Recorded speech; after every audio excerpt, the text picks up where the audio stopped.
If you were to ask me, I think the key to blitzing in Madden 22 is being sneaky with your pressure looks. When it comes to the blitz metas in this game, they're all fairly obvious, whether it's 3-3-5 wide with the user mugging the gap, or the 2-4-5 odd, or the dollar with the user offset in that gap shoot lane, or the 6-1 where you basically have a 7 across defensive alignment. I think a lot of players are very accustomed to what those blitz looks look like, and you're best off when you're bringing pressure, bringing something that doesn't look like a blitz at all. So in today's video, I'm going to show you guys my favorite blitz to mix in on a crucial 3rd down or 4th down when my opponent doesn't think a blitz is coming. Let's get into it. What's up, guys? Dan from the ZAN'S YouTube channel. In today's video, we're going to be talking about my favorite covert blitz that I like to run in this game. This is something that I will go to on a 3rd down and I would say medium. You know your opponent is likely to go with a 5-out approach, which you can guarantee this pressure, or at most maybe block the running back to try to load up for some sort of deep shot. Either of those two particular protections are very good protections for me to go at with the blitz I'm about to show you, which is the buck slant 3. Now, the buck slant 3 can also be run out of other types of blitz packages. What's up, guys? Just want to say thank you so much for helping me reach 13,000 subscribers here on the ZAN'S Madden YouTube channel. It means a ton to me that you guys are still supporting in the late spring into the early summer, and we're going to be pushing forward towards Madden 23 before you know it. If you guys could do me a quick favor, make sure that you guys hit the like button, subscribe to the channel, and if you're really wanting to help, make sure you guys drop a comment below. It helps push this video in the algorithm and helps this content get out to other Madden players just like you that are looking for Madden tips tutorials. Now back to the video. Now, I run the 2-3-6 as my base defense against 11 personnel. 11 means 1 running back and 1 tight end, which would mean 3 receivers on the field. The 2-3-6 is a great defense that you guys can run against 11 personnel. However, a lot of players will put in a 2nd running back or a 2nd tight end to try to chase me from this defense. And that's why I'm going to show you the nickel 2-4-5 variation. Also, I think the nickel 2-4-5 variation is a little bit easier to set up. So, you know, we're just going to work with this just because it's a little bit less finicky with its particular setup. Now, what we're going to be doing in this video is attacking a variety of different looks. What I love most about this blitz is that it can really get the job done against a trips tight end type of set. It can loop against bunch. It can do fine against tight formations, especially because they don't have a lot of play action passes, you know, that tight slots weak style meta. But let's go ahead and kind of recommend my coaching settings. Now, depending on your style of play, you may want to run this with base align active, or you may just want to leave this alone and bring an extra player down into the box. Either of these options are fine with me. However, I a lot of times like to play a too high alignment, and I like to make everything look the same. So base align is something that I will do with this blitz in particular to kind of, you know, disguise it a little bit more. So we're going to run the buck slant 3, and let's call a 5-out offense. So we'll go trio offset weak verticals. And with this particular defense, what we're going to do is we are going to contain right away. Contain right away. And what you're going to see is that the linebacker, and we can sub in a safety, I've put Derwin James at this position, he is going to be in our contain. This blitzing nickel corner is a wild card player. You could do a lot of different things with him. The one thing you cannot do is actually go with a bluff blitz, especially if you're going to stack him off the edge. A lot of times when you go with a bluff blitz, this will kind of screw up the way this blitz works. Plus, you already have a 3-rec hook on this play, which is the other linebacker. So my recommendation with this is to put him into a vertical hook, or to put him into man coverage on somebody that you want to individually neutralize, or you could put him into a flat if you wanted to, you know, set zone drops and Mabel against trips. This would be something that would be advisable as well. So you got a lot of stuff that you could do with this player. You could even spy if you really wanted to on this play. I'm going to put him in a vert hook. So we're going to start off here with the linebacker that hasn't been moved out.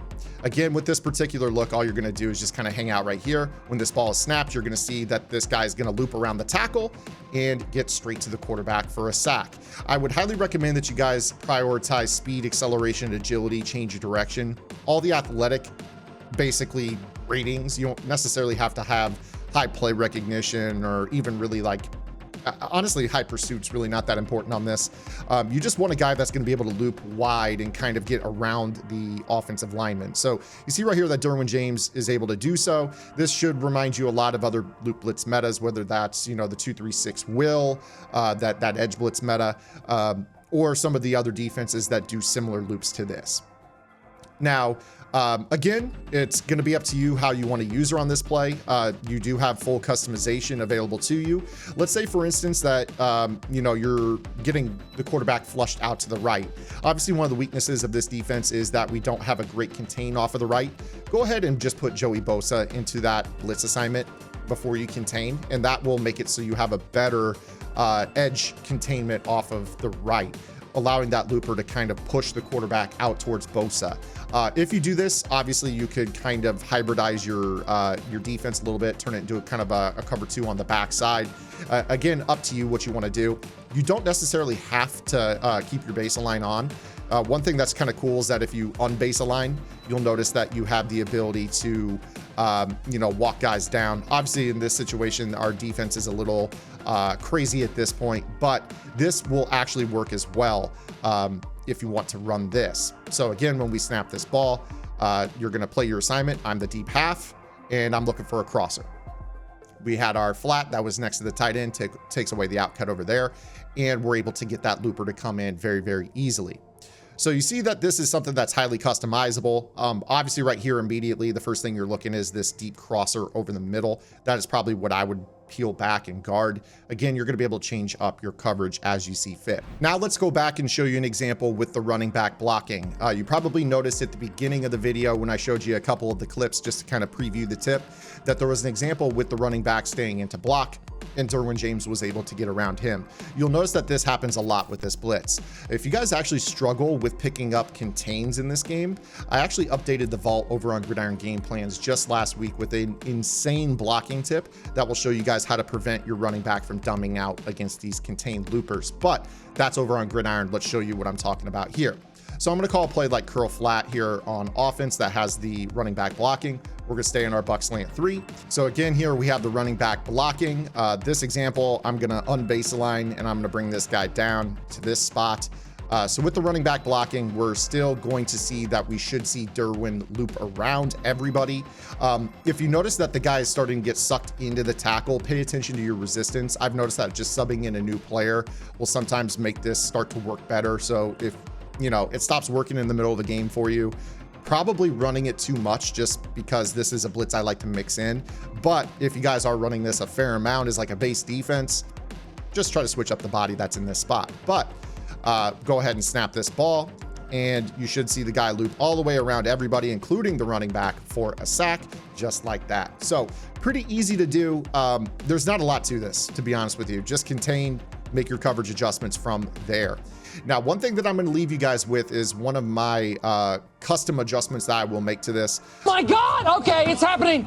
Everybody stay calm. What's the procedure, everyone? What's the procedure? Stay calm! My favorite coverage shell is more of a 2-high defense, so I'll mix in a little bit of match quarters, some cover 2 style coverages, and kind of hybridize some things, some split field coverages like cover 6 and cover 9. So I'm not big on close field, center field coverages like cover 3. But we can still customize this in a big way. So what we're going to do here is I'm going to show you some coverage adjustments. You will need to be very, very fast on the sticks to make this work. But what we're going to do with this is we are going to turn it to a cover 2 very, very quickly. So you're going to go with your quick links, and you're going to press YY or triangle, triangle. And you'll see that brings up everybody's icons for your formation. The easy way to remember this is that X, Y, and B are all down. So what I'll do is I'll go YYX down, YYY down, YYB down, and that will put all of them into underneath cover 2 zones. And then I'll go up to these guys and I'll just put them into deep halves. And you see right here that we've now turned this effectively into a cover 2 style play. Again, you know, this is going to be something that you'll have to get your muscle memory down on, but it can be very, very effective for you when you run this. So again, you see right here, he's able to loop around everybody. Well, that time the running back was able to get him, but something that doesn't happen very, very often. This is going to scare your opponent a lot, make them check it down very, very quickly. Let's show you that one more time. So again, you're going to come out, you're going to, you know, set your contain. YYX down, YYY down, YYB down, and then put these guys into halves. It sounds like a lot. It's really, really, truly not. So, you know, there you guys have it. This is the way that you convert this into a cover 2 style blitz. And we snap this ball, and he's going to loop around everybody for a sack. Pretty easy. So that's how you turn this blitz into a cover 2 shell, because there is not a cover 2 variation of this buck slant 3. We turn it into buck slant 2. I hope that you guys liked today's video. If you guys did, make sure you guys give it a thumbs up. If you have any questions, comments, concerns, or complaints, make sure you guys drop those below as well. Always want to know what you guys are thinking about the content here on the channel. Please make sure you guys are subscribed to the channel. We're going to be pushing towards 14,000 subscribers. Thank you so much once again for the 13,000. You guys are awesome. I'm really looking forward to Madden 23. Just trying to show you a little bit of what we have done, you know, not only in the Twitch channel, but also over on Gridiron Game Plans this year with the defensive content. So I hope that this is a little bit different than the rest of the stuff you're seeing out there in the YouTube sphere. And we'll see you guys right back here tomorrow with our next video upload. Until then, this is Zan. Get in the lab and good luck.